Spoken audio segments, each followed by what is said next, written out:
So welcome to RG Fisheries. We're here at the historic Worth Pond in Deal. We're going to go through with you how we're going to restore this pond, bring it back to former glory, improve it probably from where it was even back when it was built, and make it absolutely fantastic for the residents. We've got a lovely war memorial here which we'll show you.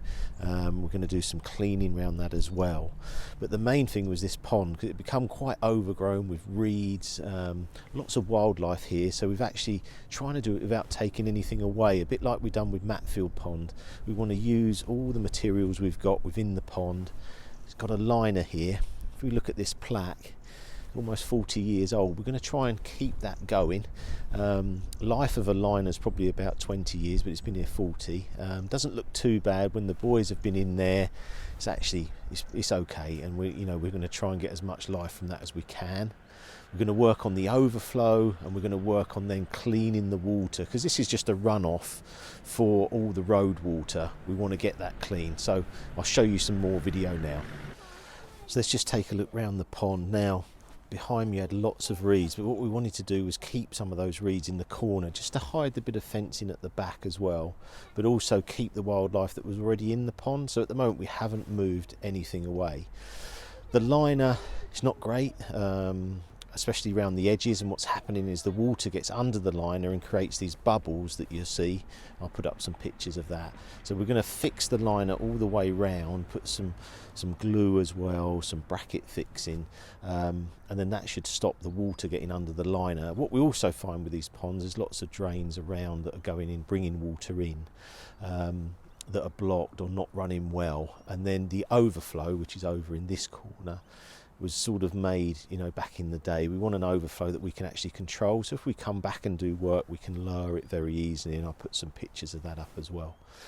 The next stages are now just tidying more and more, especially around the banks. What we try and do, where there's like the silt traps, we try and move all the yellow iris and stuff into the liner areas, so it covers, you see, in the actual liner top, and just gives that impression that it's a perfect wildlife pond.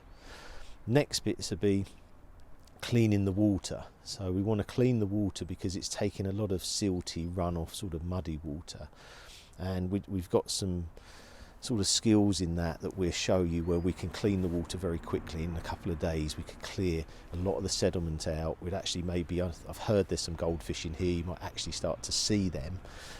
That's sort of my stage. I really like that. The boys can do all the bits of getting in the water and freezing cold and moving reeds. And even yesterday, they're strong guys, but they said to me, Richard, it was a tough day, because it was a 3-hour drive here for them, then they're in the water, it's cold, you've got to pull them reeds out the silt, then it's 3 hours back. So it's a long day, so really appreciate their work. It's been fantastic so far. Other bits are just like with the ducks, just making sure that you don't feed bread. We put up a sign with a QR code that will tell you what to feed them, which will help going forward.